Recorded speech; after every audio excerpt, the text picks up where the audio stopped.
Primero de todo, moitísimas grazas a Maximino Fernández Sendín, que é o fundador do Centro de Estudos do Conde da Parabanca, e pois nos guía de maravilla sempre que vamos a visitalo a Casa Museo Pazo da Cruz, sempre é unha delicia ir a visitalo. Moitísimas grazas a todas as persoas que acudides a esta homenaxe, grazas a él, por suposto, por convidar ao Concello de Mondarín Balneario, e grazas por elegir un día tan sinalado como 1 de novembro, que é o día, bueno, dedicado a Todos os Santos, un día que no século IX o Papa Gregorio IV institucionalizou. Y bueno, gracias a esa conmemoración pues, construíronse os cementerios. E os cementerios son un lugar moi especial porque son monumentos de eternidade e danos a posibilidade de reunirnos os vivos con os mortos, conmemorarlos, sentilos. É o lugar onde queda patente un refrán moi popular, un noso refraneiro, que di que a morte todo barre, todo iguala, todo o achega. E así o recallou, por exemplo, Castelao, fixo mencionar esta situación de que a morte todo iguala.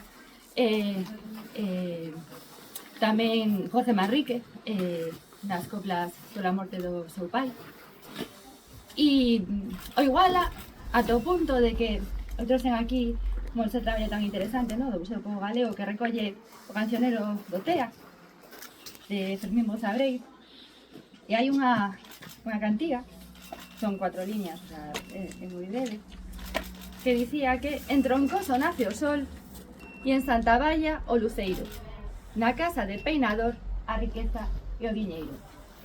Isto foi en vida de Peinador, sin embargo, bueno, hoxe estamos honrando especialmente a Enrique Peinador Vela, o fundador, pero na vida dos Peinador hai un momento moi dramático que penso que nin todo o diñeiro do mundo, nin todas as riquezas pudo evitar, non? Que foi o asesinato no ano 40 por unha Consello de Guerra permanente de Enrique Peinador Porrúa, fillo de Enrique Peinador Lines, galeguista recoñecido, honrado.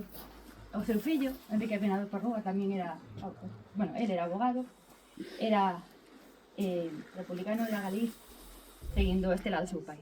Pois ben, este Consello de Guerra permanente número 5 foi asesinado no ano 40, despois da Guerra Civil, unha vez rematada, e 2 meses despois de pena, como se asegura en todas as fontes, morreu Enrique Peinador Lines, perdón.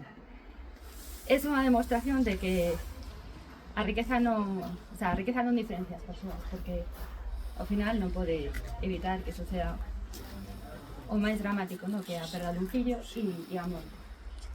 Grazas,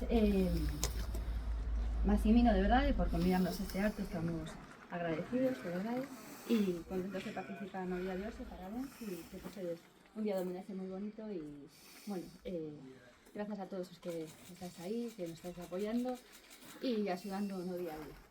Va por eles, e eu quería darles un aplauso que non están con nos, pero siguen velando con nos. Enrique, Peinador Vela e todas as demás persoas que sean nos. Gracias. Muchas gracias.